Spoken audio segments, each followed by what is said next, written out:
Гласот на Америка на македонски. Преку една деценија вашиот прозорец кон САД. А сега, директно од студиото во Вашингтон. Добро вечер, ова е ТВ журналот Newsflash на Гласот на Америка на македонски. Со вас во оваа емисија ќе биде Јане Бојаджиевски.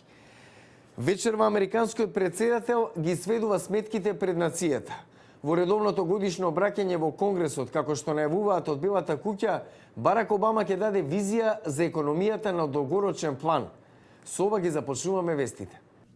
Обама најави дека ќе представи план како економијата да се обнови за да трае, а во него се опфатени производството, еколошките видови на енергија и образованието. Се нешто од кои, како што рече, корист ќе има средната класа американци. Обама ќе го искористи обраќањето пред двата дома на Конгресот и како основа за својата кампања за реизбор, со тоа што ќе ги истакне разликите со опозиционите републиканци. Двајцата водечки републикански претенденти размени остри критики на синокешната ТВ дебата во Флорида, каде на 31 месецов продолжуваат прелиминарните избори. Поранешниот гувернер на Масачусетс Мит Ромни истакна дека поранешниот претседател на представничкиот дом Њут Гингрич морал да даде оставка од функцијата од етички причини. Тој пак го обвини Ромни дека едноставно не може да ја каже вистината. Под притисок на медиумите и јавноста, Ромни денес конечно ги објави своите даночни документи. Врховниот суд на САД едногласно реши дека полицијата мора да добие судски налог пред да следи некого со направа за глобално позиционирање. Судот расправаше по случајот на дилер со дрога во Вашингтон, кој бил обвинет благодарение на докази собрани со GPS, без судски налог. Поранешниот агент на ЦИА, Џон Киријако, е обвинет дека повеќекратно дал доверливи информации на новинари, меѓу и имињата на тајните агенти вклучени во фаќањето на осомничениот терорист Абу Забајда.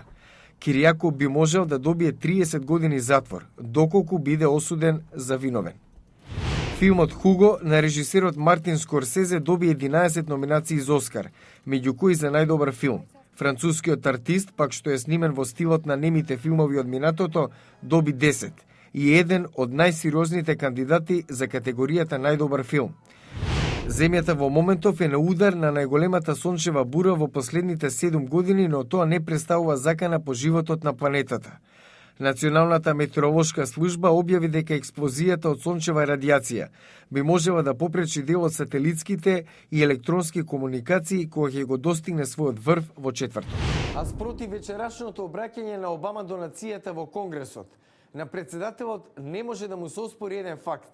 Тој има поголема популарност од пратеничкиот дом. Неодамнашно истражување на Галуп покажа дека Конгресот е со рекордно низок рейтинг од само 11%. Зошто опаѓа довербата на американците во своите избраници? Од следниот прилог. I am upset and we should not do this anymore. It is time for real adults. Конгресот мина поголем дел од изминатата година препирајќи се за федералниот буџет. Американците реагираа. Како деца се расправаат без ништо да постигнат. Републиканците и демократите ја префрлаа вината едни на други за ќорсокакот. Лани Конгресот усвои само 80 закони за разлика од 258 годината пред тоа. Многу американци не се задоволни од таквиот исход. Ineffective, narrow-minded, неефикасни, со ограничени погледи, не работат за моите и интересите на обичните американци. Политичките стручњаци предупредуваат незадоволството на гласачите е длабоко. At this point, the honesty and ethical rating of members of Congress. Рейтингот за етиката на членовите во Конгресот е пониско од која и да е друга професија, па дури и продавачите преку телефон или продавачите на автомобили што повеќе се на дното. Многумина аналитичари истакнуваат дека жестоката партиска поделеност го кочи Конгресот да си ја врши работата.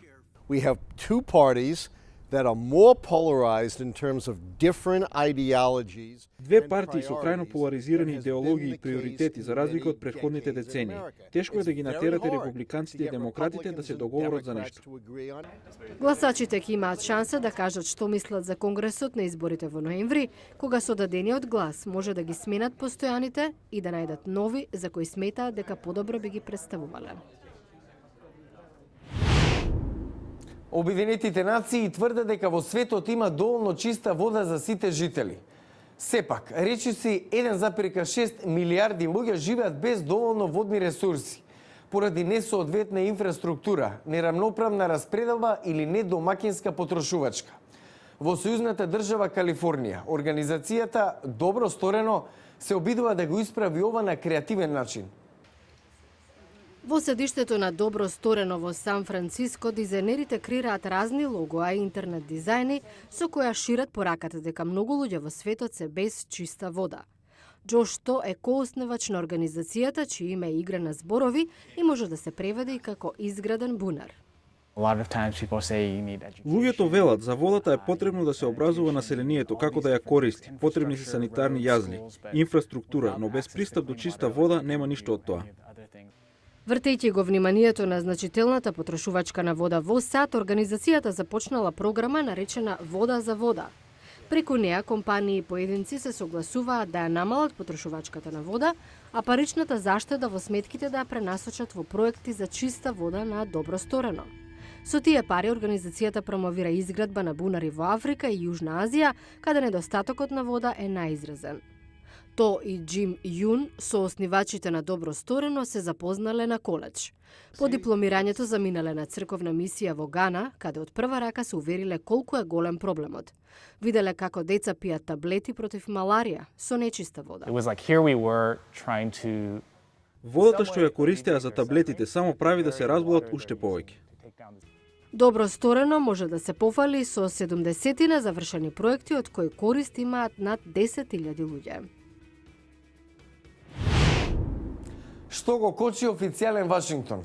Минатата година политички поделениот Конгрес ги вкрстуваше копијата од едно на друго прашање. Најизразена беше битката за намалување на трилионскиот федерален дефицит и националниот долг од 15 трилиони долари.